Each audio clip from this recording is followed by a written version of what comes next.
Hello, my name is Eric Deaton. I'll be your online math instructor for Math 65 this fall. I want to go over the Mymathlab Classroom and the syllabus right quickly. And yes, we are using the Mymathlab Classroom. It is an online learning system. You will need an access code, a permanent access code, in order to maintain access. If you do not have the access code, you can have temporary access for 14 days. There's a video in Blackboard that describes how to do that. Now let's assume that you're already in the classroom. First thing you'll notice is this, whatever it is, this first page is home page. Probably the most important things are the announcements. I will post announcements, quite a few of them, just as reminders of how everything works. Well, what I want to do right now is go over the syllabus. This is how you can print out the syllabus, and this is how you can rewatch this video. But I'm going to go over this syllabus, and hopefully this isn't too blurry. Maybe it is. Let's go back down to 100. Okay, first thing is, this is basic algebra. It is an online class in case you weren't aware. As far as the textbook and required materials, you do have to have a Mymathlab access code, and you will need a calculator. You do not have to purchase a graphing calculator. A scientific calculator is fine, or you can just use a calculator that's found within the Mymathlab system. If you do buy a graphing calculator, we highly recommend buying a TI-84 or TI-83. Now this technical support number, this is for Pearson, this is for Mymathlab. If you ever have any Mymathlab issues, this is the number you want to call. Now my office hours are from 8 to 11, Mondays and Wednesdays, 8 to 9:30, and 12:30 to 2 on Tuesdays and Thursdays. I am located in Laurel South. That's London, Kentucky, by the way. Laurel South, behind South Laurel High School, room 112A. If you do call my office number, make sure you leave a message, otherwise I won't know who you are. But the best way to contact me is by email. Now you have until August 25th, which is a Monday, to complete the Blackboard syllabus quiz. If you do not complete that, you'll be reported as a no-show and you may be dropped from the course. So make sure you complete that Blackboard syllabus quiz by August the 25th. Now this class does consist of 6 units. You can read those for yourself, the descriptions of them. They're pretty much follow the chapters in the textbook. If there were a textbook, there is an electronic book. It's 75% of the classes is based on units, 25% is based on the comprehensive final exam. In order to pass this class, you must make at least a 50% on the final exam, which is comprehensive and it is proctored. And you must also have an overall class average of at least 70%. That does include the final exam score. Just because you make it 50% in the final exam doesn't mean you pass the final exam. 50% on the final exam is a failing grade. It just means that you met the minimum score requirement. You really want to go for 100 if you can. This is a 10-point grading scale. Once again, you can read a lot of this for yourselves. October the 7th, this is an 8-week course, by the way. October the 7th is the last day to take the proctored final exam. You may take it earlier if you want to. And in fact, I'm going to mention this again. If you finish the proctored exam by September the 30th, you will be eligible for a second attempt. But that's only if you finish the first attempt by by September the 30th. Now, in order to access the first attempt, you must complete all 6 units. And we'll talk about those here in just a second. Once again, final exams are proctored, and I'll show you some information about how to locate a proctor at your respective school.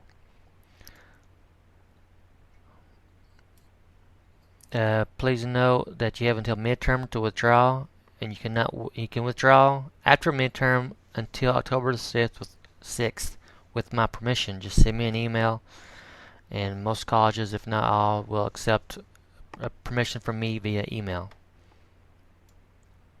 Now on the makeup work, late work, I do have minimum score requirements on the homework at 70%. That's before the due date. After the due date is 80%. And that's to access the unit test. And once again, I'll go over this in just a few minutes. Grading policy, homework is 20%. 6 unit tests are 55% total. That's about 9.2% each. Final exam is 25%. You need a 50% on the final exam to be eligible to pass the class.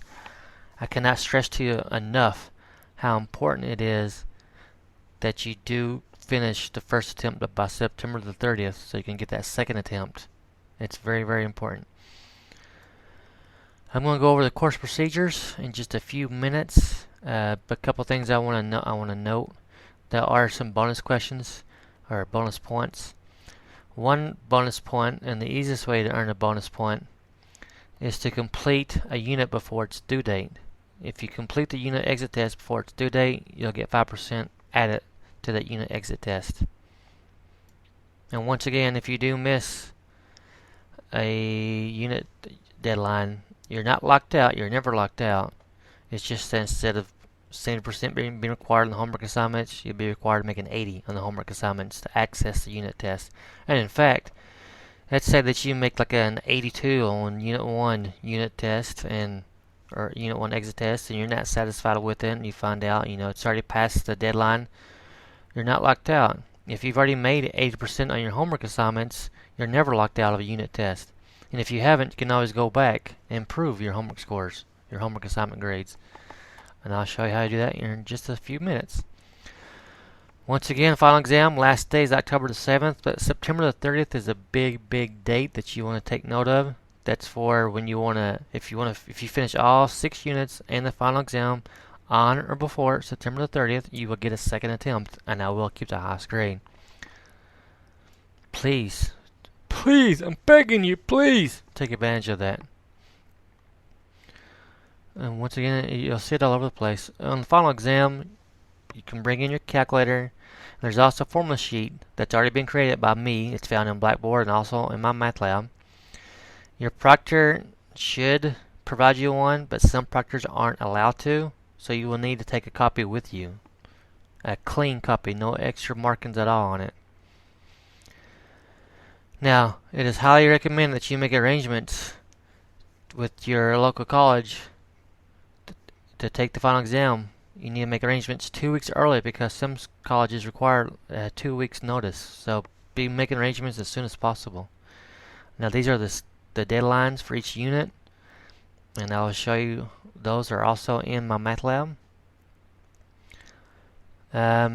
Probably with this information, Starfish is something new, so take advantage of that. You can find my office hours there also, and make appointments with me if you need to. Now I've been talking about proctors. Now, this is the information for each of your colleges. This is the newest updated information. So make sure you find your college and contact the respective person. So what I want to do now is look at my Mymathlab class. So this is how it looks. I'm going to click on a unit. This is Unit 1. And you're going to see the information that's pretty much a review of what I've been saying. This link opens up the homework assignments. This link opens up the gradebook. If you ever want to check your grades, it's right here. I do have videos. I have created lecture videos for all of my classes I teach online and even in the classroom. Highly recommend it to watch the videos first. Now this link will open up the notes that the videos cover.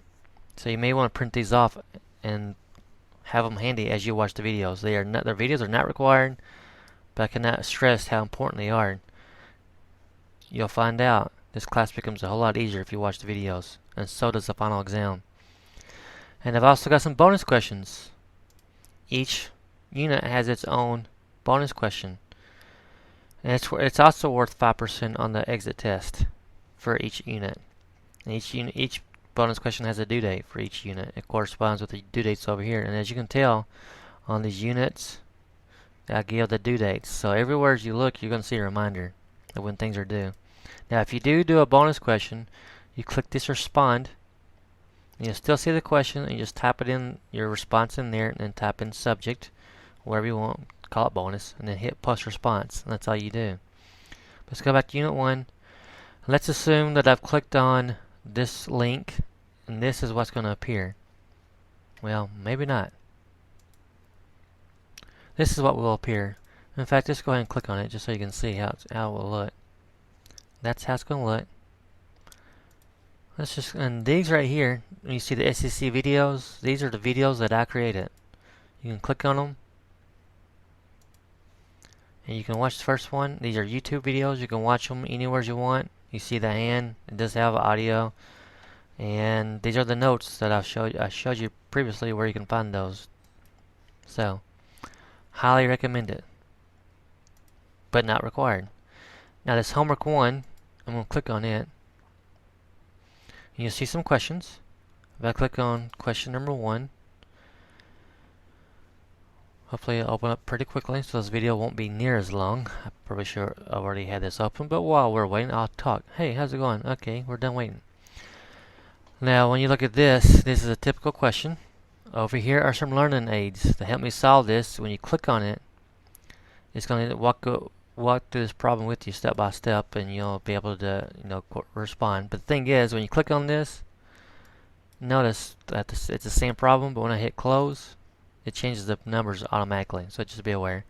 Now this video, this is the author's videos. Textbook, it opens up the actual textbook. And this is a calculator that I mentioned that is allowed if you want to use it or use your own. Ask My Instructor will send a link. Will actually send this very same page to me through email. It's already got my email listed, and you can just make a comment if you want to, and then send it.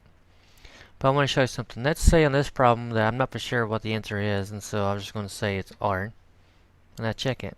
That's not good. Let's say that it's 6R squared.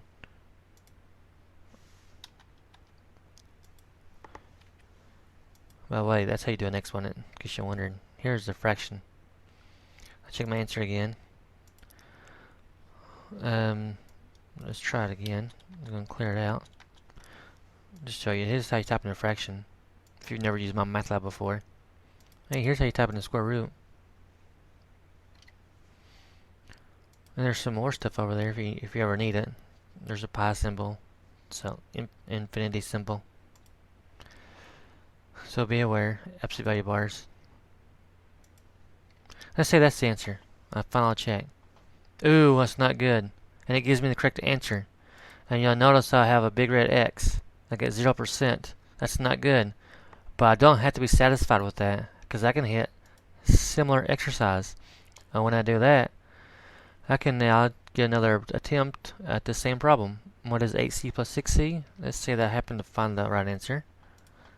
And I get a good job. See that red or that green check? Still have the red X, but when I click OK, it changes it to being correct. I don't have to hit save if I don't want to. It saves it automatically. I can go to the next problem and keep on going. It's not going to change the score. The 1 out of 45 is already correct. But I'll hit save just to show you that you can. But you don't have to. So I will do that over and over and over again.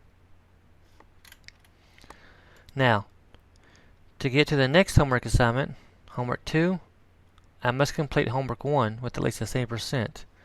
And before I can get to homework 3, I have to complete the first 2 with the same percent.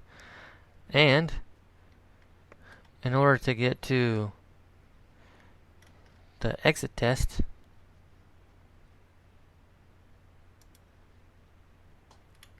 this Unit 1 exit test, I have to make 70% on all of the homework assignments. Now, if I want to take the Unit 1 exit test after October 26th, I can't until I've completed all the homework assignments in Unit 1 with the 80% score. So that's going to change that flag. The flag show tells you what you need to do before you can access the assignment. So after August 26th, the same percent will be changed to an 80%. And then the only thing you'll see after that is on Unit 2 Homework 1, I do have a minimum score on the previous unit's exit test. It's only 1%, just to make sure that you're doing these in correct order. Now that's how the units are set up. Then the final exam, there's a review that you do not have to do. It doesn't count towards your grade, but it's highly recommended to look at it, to do it. And then this is your final exam. And once again, the important date is September the 30th. September the 30th. That's if you got to complete the first attempt by September the 30th. And you can't get to the final exam until you complete all the units. And then some other information that you might want to look at. Study plans has some more practice. If these links don't work to the assignments, you can always use this assignment link also. And then to view your gradebook, if that link doesn't work, then you can use this to link the gradebook. So if you have any questions, just let me know.